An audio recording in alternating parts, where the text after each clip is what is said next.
Hi, Bode.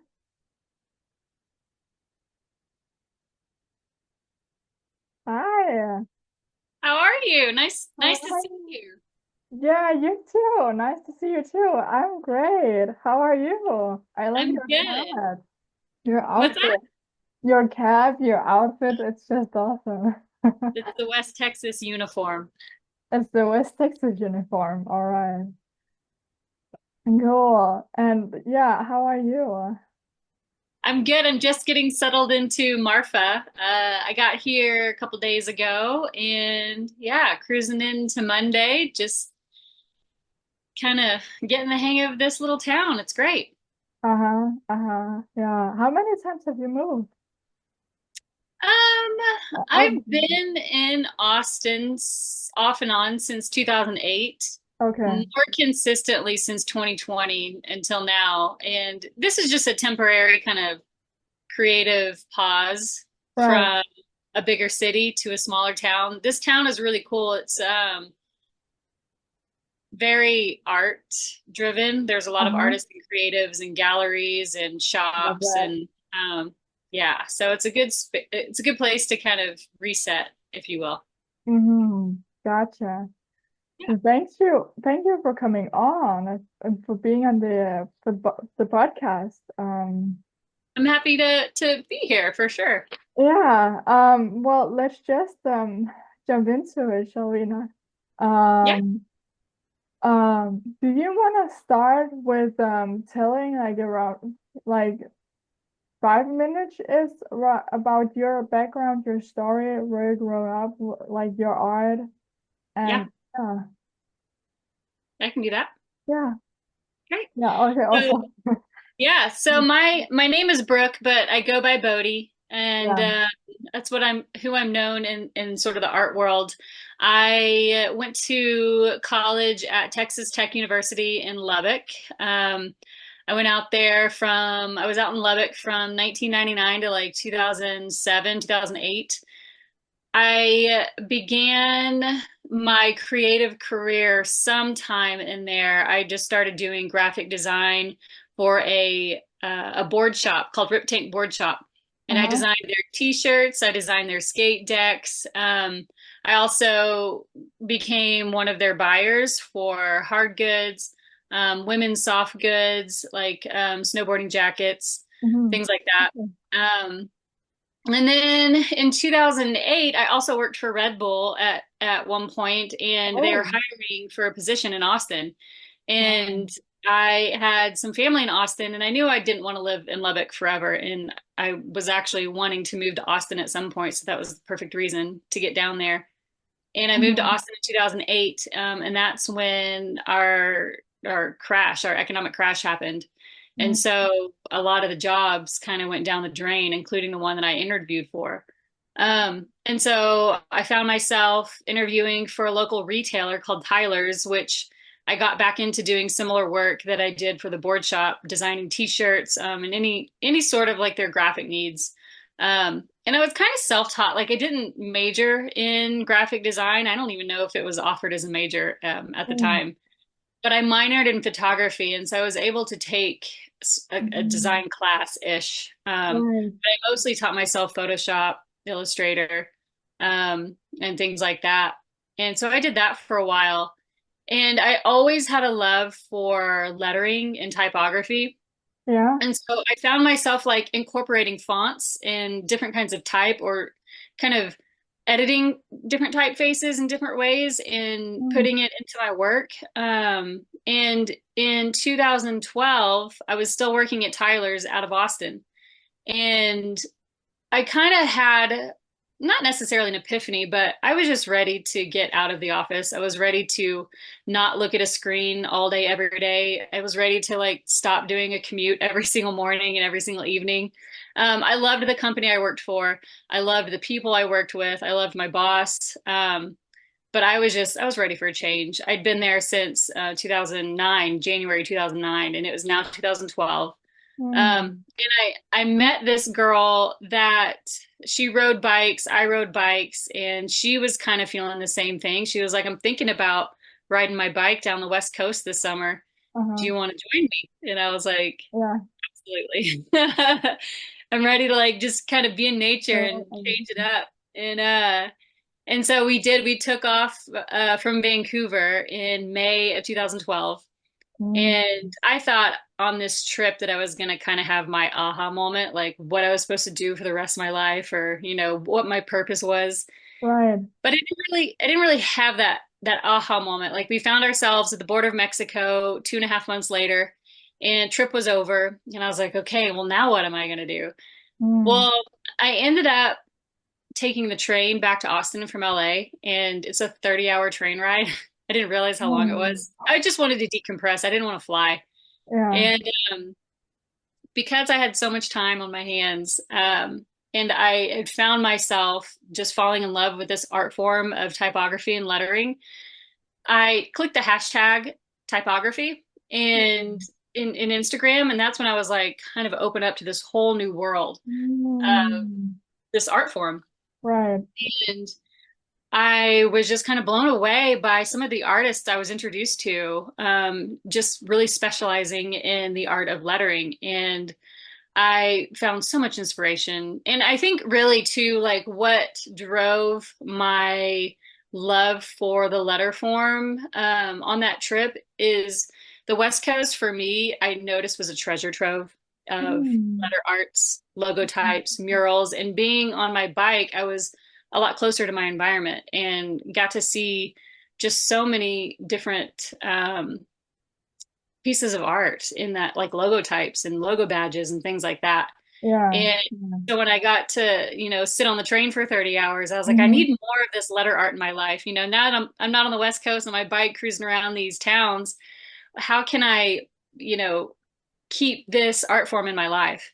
And Yeah. Instagram was that for me. And Mm, it was in, I don't know, probably a whole year later. I yeah. would just take screenshot after screenshot after screenshot of all of these pieces that gave Mm-hmm. me inspiration, all these Yeah. lettering pieces. Uh-huh.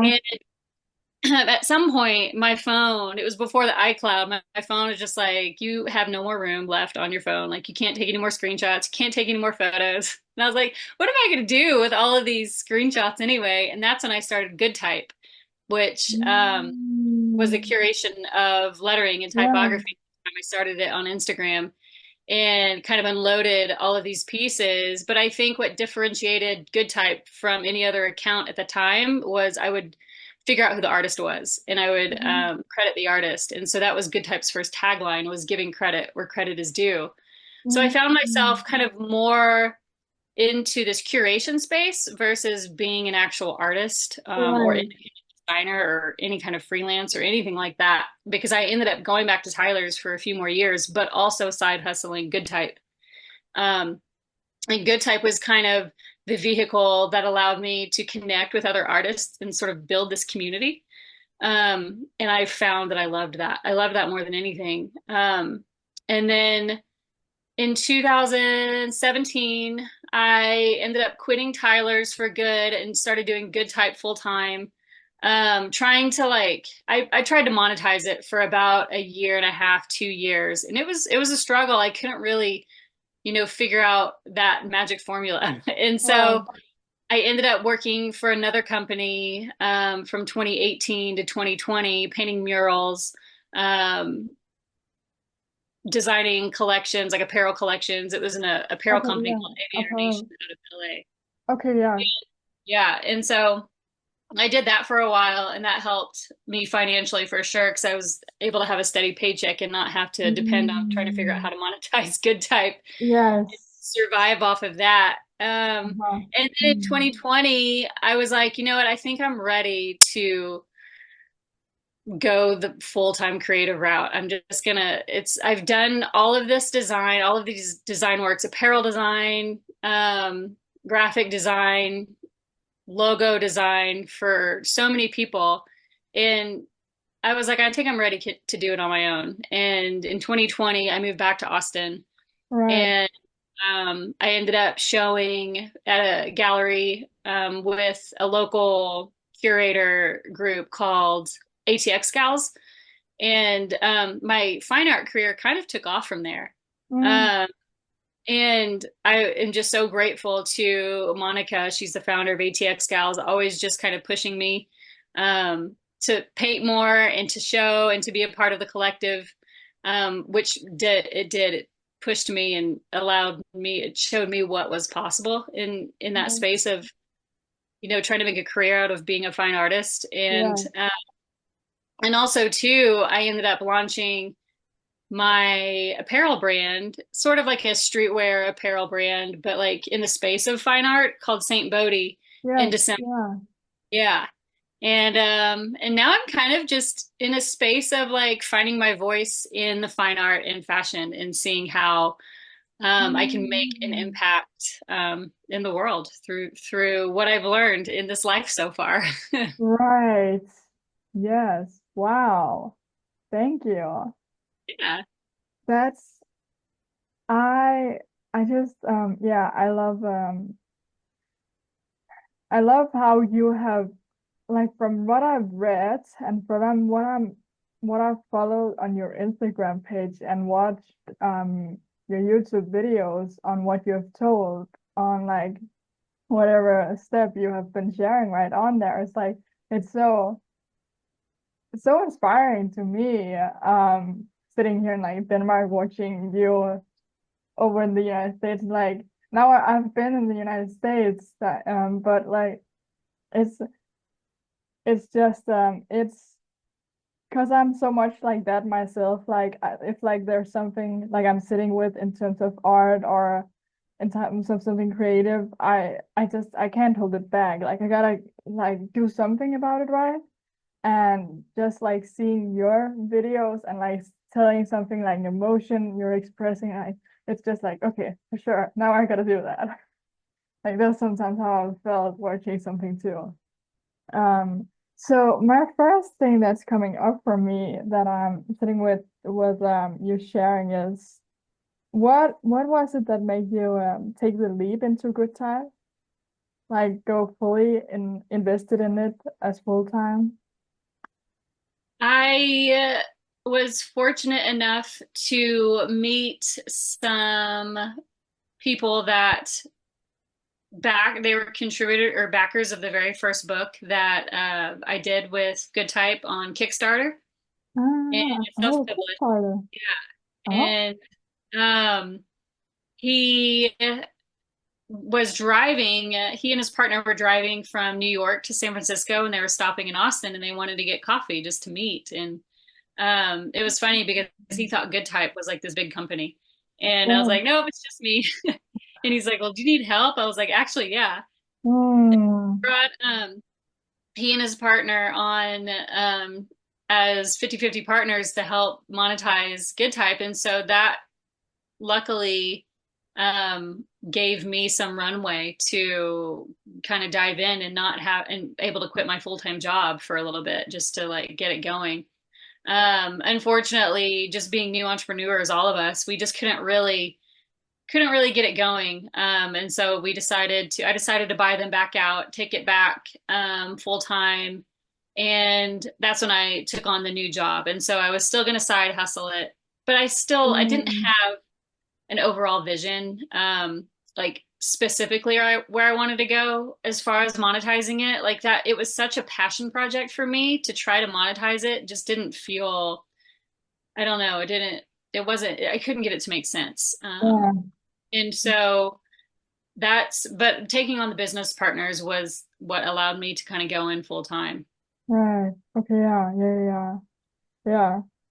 What what as a kid, what do you remember being some of the first things that that would draw you to the art? Growing up, we always had these really beautiful oil paintings, landscape Mm. paintings hanging in our house. And I Ah, didn't realize those were by my mom until later. But oh, my mom used to paint. She still does. She hasn't in a while, mm, but she would paint these beautiful oils on canvas of landscapes. right. Um, and also, too, my dad would not consider himself a creative, but I would consider him a curator because he's a collector of really cool trucker hats. He's a Mm. collector of like all he has a really cool matchbook collection. He has a really cool concert ticket stub collection. And I just remember being really drawn to his collections and the things that he collected. So it was like a combination of seeing that and just being around my mom's paintings kind of Um, lit something within me to kind of explore. yeah. Um, and also too, this is kind of a funny story. I don't know that I've ever shared it, but I used to watch man, what was it called? It was like this skate show on Huh? Nickelodeon. I can't remember. I'll have to look it up. Oh, yeah. And I remember the fashion and the art on the skate decks, just seeing that. I was just like, I've got to be a part of that in some way. And so my very first skateboard, my Uncle Chris, he used to take me to the Rangers games every summer. And Oh, yeah. um, on the way to the Ranger game, we stopped at the Parks Mall in Arlington, which is like our local shopping mall, and took me to my favorite skate shop called Fast Forward. I think I was in sixth grade. And he's Mm. like, all right, before we go to the Ranger game, we're making a pit stop. I was like, okay. And we pulled into the mall, which is like my favorite place. And I got to pick out my first, it was a Tony Hawk Powell Peralta skateboard, and I got to like deck it out, put my own grip tape on it. And like from then I was hooked to the skate culture. And I got my deck, got my whole complete setup, and we ended up going to the Ranger game. And he's like, would you rather just stay out here in the parking lot and skate? Uh-huh. Yeah. He let me skate around a little bit, then we went in. But yeah, the skate culture for me also as a kid was sort of a gateway into graphic design and streetwear design too. Mm. I was thinking about a question, but I kind of rather want to ask you, like, what does it feel like to you? Either like, let's just take like the first time you stood on a skateboard. Because I remember I have had a longboard I created in like sixth grade. Oh, really? Yeah, I actually have it here if you want to see Oh it. my gosh, that's awesome. I wish I still had mine. And so the first time you stood on a skateboard, what was that like? Well, maybe show the other one after. Yeah, yeah. Um, I honestly don't remember the very first time. I remember not really, I don't know, it just came so naturally, I guess. I don't even remember not being able to know how to skate. I just did it, you Right. know? Yeah. And I had a neighborhood kid down the street that also skated. And so we would just skate the neighborhood together. Um, yeah, I loved it though. Yeah, awesome. What about painting then? Do you feel like is it different for you when you were a child and when you do it now? When I was a child, I drew a lot. Oh, hmm. Yeah, I did a lot of drawings, and I didn't paint at all. I didn't really get into painting until probably, I don't know, I would say my late 20s, early 30s. Wow, Um, okay. I dabbled because I would have a picture or a composition or something in my head that I needed to get out, and the best way I knew how was to paint it. Yeah. And it started with and still is acrylics. Like I'm getting a little bit into oil. I'm using oil sticks just because I love different textures. I love mixed media. I'm Mm. not full on into one medium or another. I'm mostly right now, if I'm going to paint on a canvas, it's going to be a combination of sprays, pastels, acrylics, and maybe a little bit of oil sticks. But yeah, as a Okay. kid, I didn't really paint too much. But when Monica, the founder of ATX Gals, invited me to be a part of one of their first shows, because she found out about me, we did this creatives dinner for Soho House, Austin, Mm, yeah. and we met, and I don't know if she knew of Good Type, but we kind of connected that way. We sat next to each other. And I showed her a little bit of my work, and she was like, "You need to be in our next show." I was like, "What? No way!" And she's like, "Yeah." And so because of that, that's what really kickstarted my painting career. Was just Okay. yeah, her seeing something in me, inviting me to be a part of their first show, and the rest is history. Wow. Yeah. Because you did something with the like with the F1 too, which Yeah, is just like last yeah. year, a rep from Formula One Academy, Yes, exactly. she works under Susie Wolf, who's the managing director of Formula One Academy. Saw my work. I think, because their grand finale, Grand Prix was in Austin and of Yes. their inaugural year of Formula One Academy's, F1 Academy's first year. And so they wanted to incorporate some local art in some way. And so I think she was just cruising around on Instagram and came across my work and reached out and asked if I would paint a couple helmets and paint a big painting Right. for paddock, Exactly. and invited me to paint in the paddock as well. In That was, indoor? yeah, it was a dream come true. Yeah. I got to Inside paint. of what, sorry? What's that? Like inside where? The paddock during the race, like Oh, where everyone kind of hangs out oh, during the race, wow. and Yeah, okay. it was loud, but it was cool. I got Uh-huh. to meet Susie Wolf. I got to meet a bunch of really cool people. Just being in that environment and being around such a high level sport and Mm, having, I don't know, just that perspective of seeing what all goes into the sport of racing, of yeah, race car driving, and it was such a cool experience. And yeah, and this year I get to paint some hats for McLaren is having a party for I think it's being hosted by Dropbox and Hope, which is a local gallery founded wow, by my friend Andy Skull. And so they're inviting a few local artists to come paint hats this year for Formula One for McLaren for that party. So wow. yeah, it's cool. I mean, they say it's not necessarily about what you know, it's about who you know. Oh I'd say yeah, that's pretty true for oh sure. yeah. Yeah, Yeah. yeah, I can see that. Yeah, yeah, for sure. Yeah, what is the process for you when you go into a project like that? What's in your head and how do you kind of do that collaboration with it? Because I imagine you may have an idea, they have an idea and a direction of where you're going, and how do you splash that together, kind of. Well, my hope is that they reach out to me because they want my style. Right, yeah. And now that I've sort of become more specific with my style, like before, if somebody were to reach out to me, they might reach out just because they know I'm an artist, but and Mhm. be able to illustrate something, or I might be able to portray exactly what they want, because that was before I really had a style or a voice in what I was doing.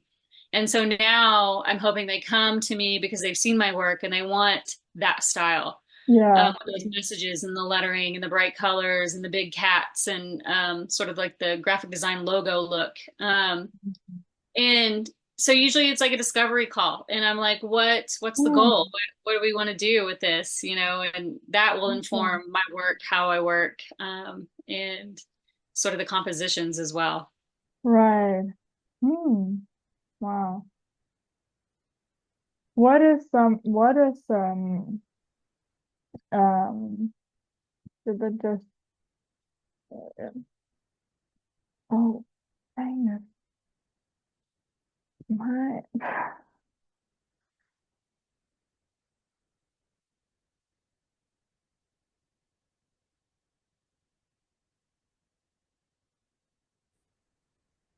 is it on Oh, again? are we back?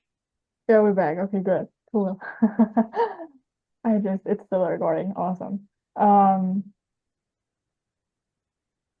what you mentioned before, you called it something mixed, like when you Oh, mixed media. yeah, yeah, I think so. What yeah, what's that like for you? Like what do you do when you do that? If it's on a canvas, then I will. I like to use different forms to put art, like different mediums, to Right. put whatever I'm putting down on a canvas.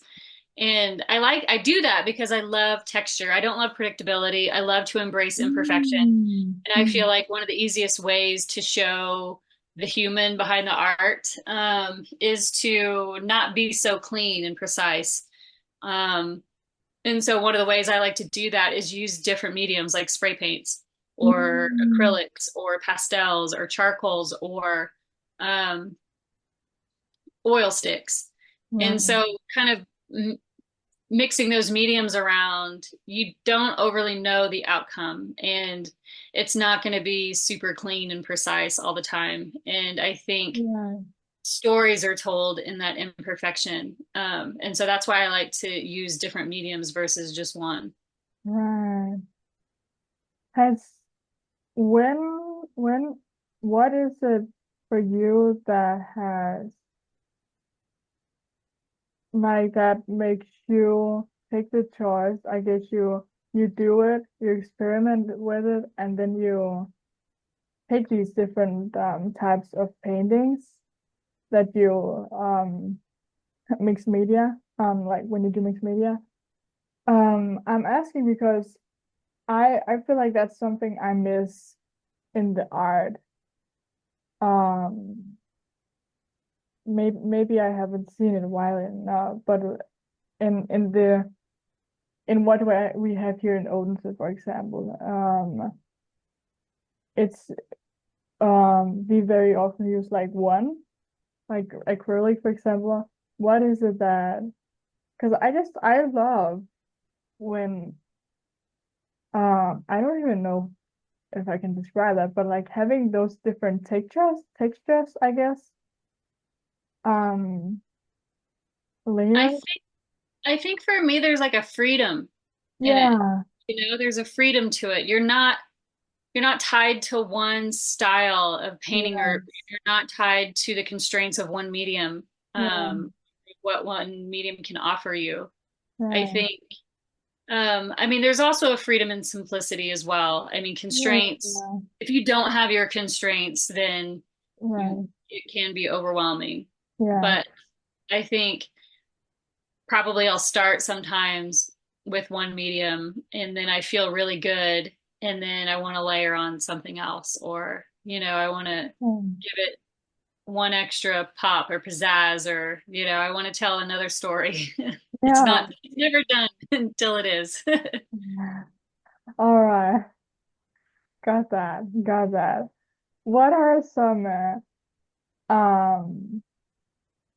habits, or do you have like some kind of routines or anything that you um use to keep yourself on track in general in terms of art? Or if like you also you mentioned earlier about having was her name Marie, or like having someone to like say like keep painting and keep doing it. Oh, Monica, yeah. Yeah, Monica, yeah.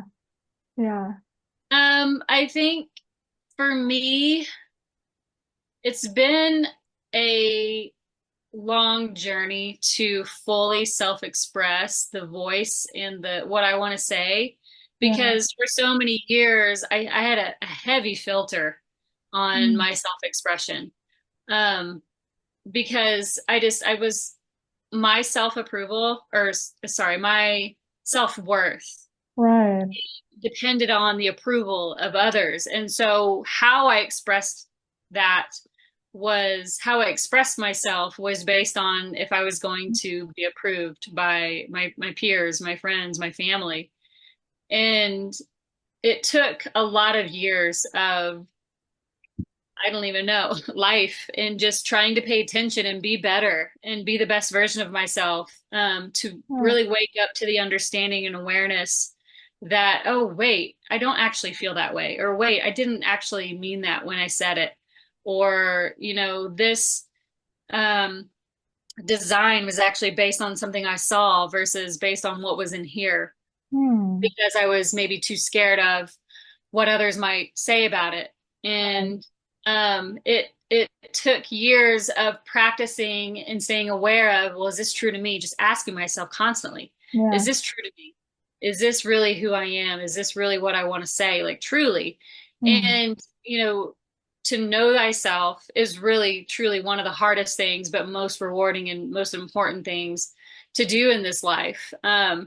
for me as an artist, like what's the point of me creating art if it's not actually coming from a genuine place? Because I want Mm, that art. If I have something to say, I say it because I feel like somebody else will be positively impacted in general by it.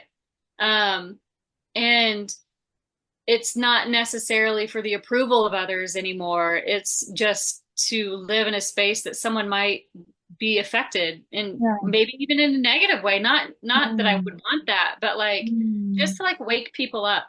yeah. And as like a way to like art for me is a practice to stay authentic and true to myself. Mm, And along that this topic, I read in a book, I think it was a Carl Jung quote. He said, "Until you make the unconscious conscious, it will direct your life and you will call it fate." And prior to me waking up to the fact that I was unconsciously just living for the approval of others. mm, Um, and so my art and my design was just not me. And it wasn't that great either. It was literally just like whatever I saw that I thought others might like, I made. mm, And I think at the end of the day, the practice to continue painting is to get to and to never stop going within and getting to the authentic parts of me. right. Um, and I don't know if there are habits that I take or that I do, other than just staying aware, Yeah. and just continue to move forward and to listen and to feel those feelings within me and actually listen to them. Yeah.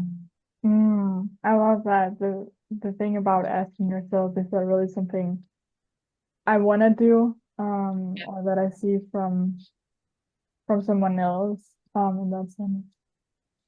Um, what I've been reading a little bit about, I've been reading about artistic innovation. Um, what is artistic innovation to you? I think I wrote down something, that it's, can I read something for you? Sure.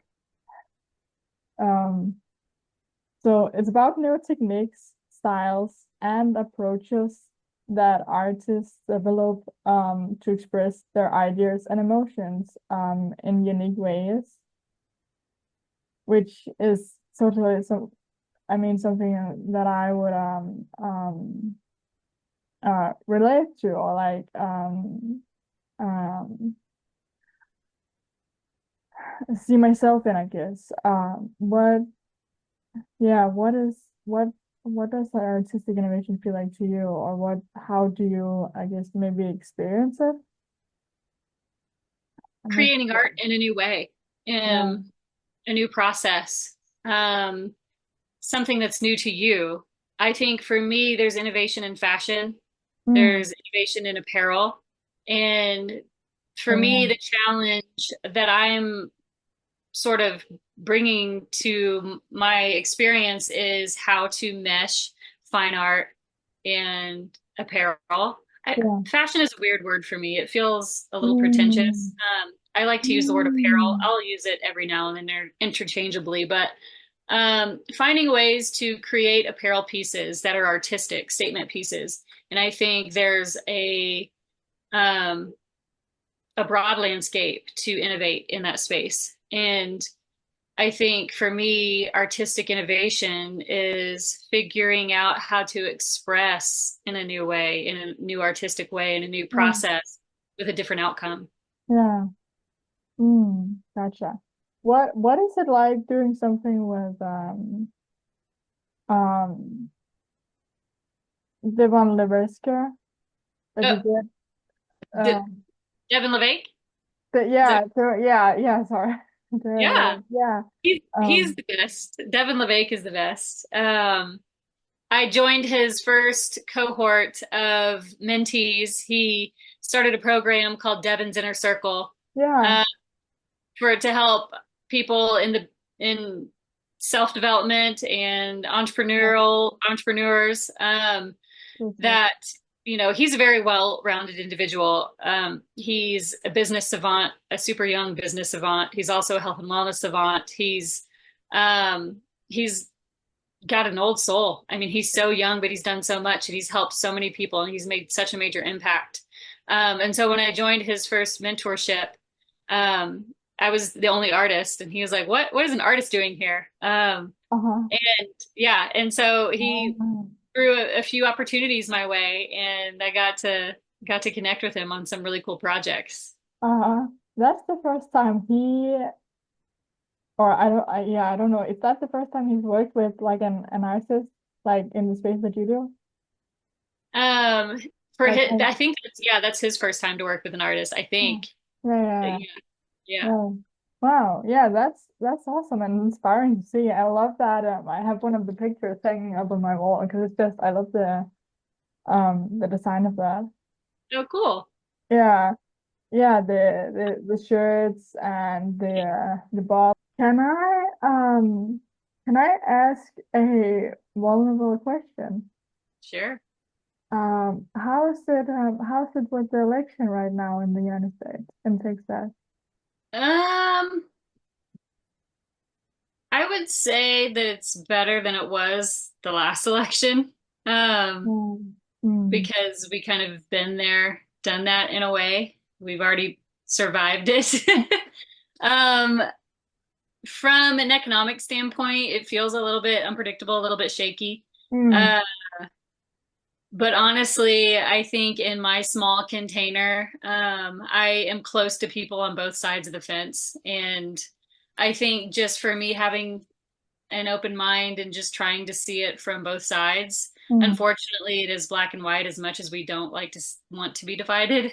Right. Politics are unfortunately super divisive here Mm. anyway. And Is that I in mean, Texas or in general?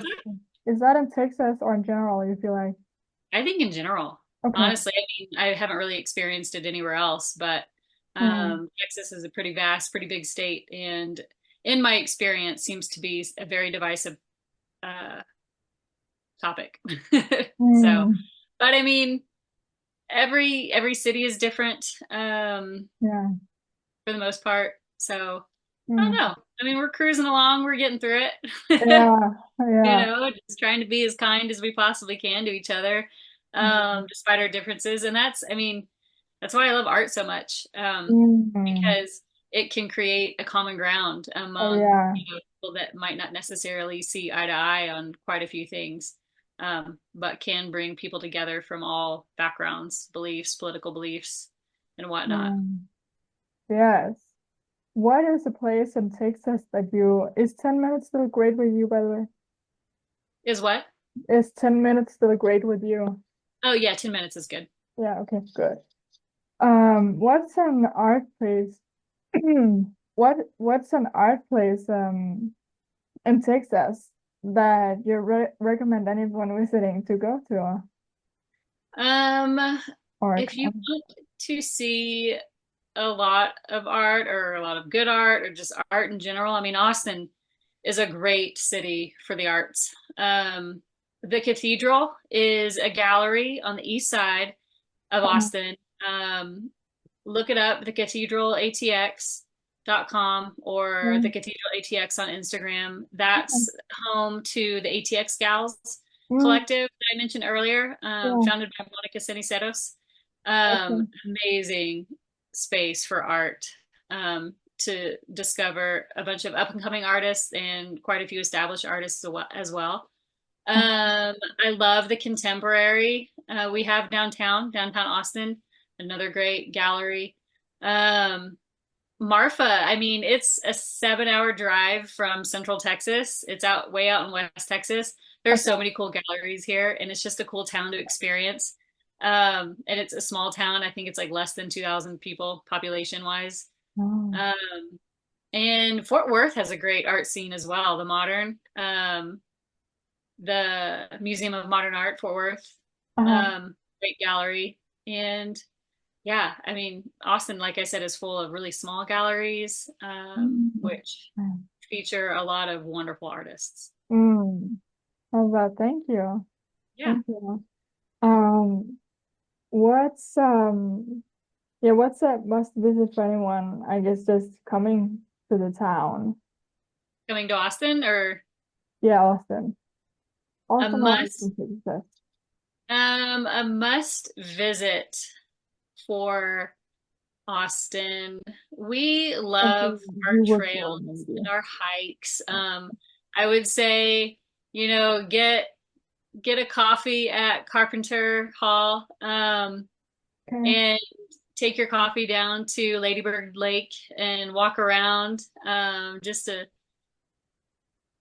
see kind of some of the landscape. I would say if you're into live music, a really cool dive bar Oh, on South Congress is called Sea Boys. They always seem to have mm, just really good bands, and it's just good vibes in general. okay. Um, and South Congress in general, I mean, it's definitely becoming a little more commercial, but I mean, I'm okay with it. Brings more people. Um, it's just cool to stroll down the old parts of South Congress and the new parts. And yeah, I'm really bad at like trying to think of places to go. I have some people Yeah, that can just like list off. yeah, no, I Yeah, love it. I that's a love good also start. just like I think it's that's for me also an interesting process. Like, what's the different kind of like answers and like what's your experience with that? So Yeah, yeah. Oh, Waterloo Records too. If you love vinyl, okay, best vinyl selection. Waterloo Records, and then there's another record shop called Black Vinyl, BLK Vinyl, on East Sixth Street. It's a okay, great spot. Um, oh, and there's another really cool spot. These guys, these brothers, they restore vintage stereo equipment. They're like okay. um, hi-fi geeks, and they have a really cool, it's almost like a gallery store of just this beautiful vintage hi-fi equipment that they've Uh, restored. And they have what's high a good buy? selection. What's that? What's high buy? Oh, hi-fi, like high fidelity, like hi-fi listening. Okay, So I instead of gotcha. like MP3 or digital formats, which it's not the greatest sound in the world, hi-fi Right. is like those audio files that love, vinyl because it's the best sounding medium to listen to music on. Yeah, So yeah, it is that's called Living in great. Stereo. That's a good spot too. Okay, got it. Thanks. That's Yeah, awesome. yeah. I was thinking about I had to mention or like ask about the because you were the first woman or girl at that age to have the black belt Oh as yeah. an 11-year-old in Austin in Texas. It was in Fort Worth. I'm originally from the Dallas Fort Worth area, Okay. which is just 3 hour drive north of Austin. And yeah, this was like in 1985, maybe 86, where I saw the original Karate Kid movie. And Uh-huh. Okay, yeah, yeah. and I saw Mr. Miyagi training Danielson to I love the get movie. his black belt and fight the bad guys. And I was like, Yeah. I want to do that. I got to get my black belt. And so that's when the journey started for me. I think I was 6 when I started. Um, Wow. and Yeah. yeah, I was like, I'm going to get my black belt no matter what. And I didn't Uh-huh. even anticipate or know that I was going to be the youngest female in the state of Texas to get her black belt. I was Right. 11 when I got it. Now kids are getting their black belts at like age 7, which is wild. I think it's Mm. called a junior black belt. Back then that didn't exist. Mm. Uh, Oh, yeah. I so you were at karate. I had a couple of years with taekwondo and got my red belt. That is oh, nice. yeah. That's so cool. Yeah. I think sports are such a great thing for kids. It teaches you discipline, teaches you Yeah. uh, how to work with others, and, kind of keeps your ego in check a little bit, teaches Oh hard yeah. work. Oh Yeah. yeah, that too. Yeah, I played soccer since I was like 6. And then Oh, okay. I had a couple of years of taekwondo. What's your Yeah. favorite movie? My favorite movie. Yeah, if you have one. Oh my gosh, my one of my favorite movies of all time is Point Break with Patrick Swayze and Keanu Reeves. Okay, I well, love the that's surf cool. scene, the skydive scene. It's just the best. I Oh, love Patrick Swayze. uh-huh. It's No, just good that vibes all around. I gotta see that one. Is it on Yeah. Netflix or where do you see that one? I think you can watch it on Netflix, maybe Amazon Prime, somewhere over there. Okay, You can fine. stream it somewhere. It's funny Okay. because growing up, my parents for Christmas got me the VHS, and then when Mm. VHS were out, they got me the DVD. Oh yeah.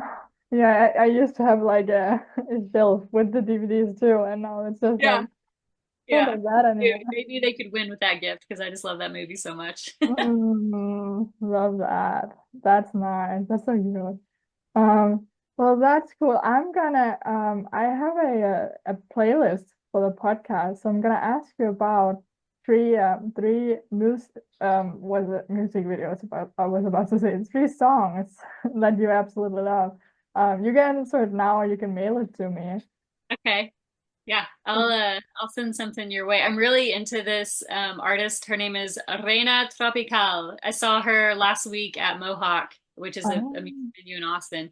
uh-huh. She kind of cumbia, kind of electronic, Afro. I don't even know. I mean, she's awesome. So I'm definitely gonna send you one of her songs. She just Sylvan Esso just did a remix of one of her songs that's really good. So off the top of my head. And Okay. Hermanos Gutierrez is another good band. Yeah, I'll send you some. I love music and I Yeah, love to me curate. too. So You can send more, like 3 to 5. That's cool. Cool. Well, thank you so much for being on the coming on the podcast, sharing your story, Bodhi. And yeah, sharing your experience with your art and your yeah, how it evolved for you and your expression with that. Um, I love to follow along and keep being inspired by your work too. Yeah. So thank you for having me. It's an honor. I appreciate the opportunity to share it. thank you. And Yeah, yeah, we'll talk. Nima. I'll send an email when the episode will be out and yeah, the practicals of that. So perfect. I love it. Well, keep awesome. doing what you're doing. It's great to share the stories of others, and we need those storytellers. So We do and keep doing what you do too. I will for sure. Peace. We'll see Hey, ya. yeah, thanks.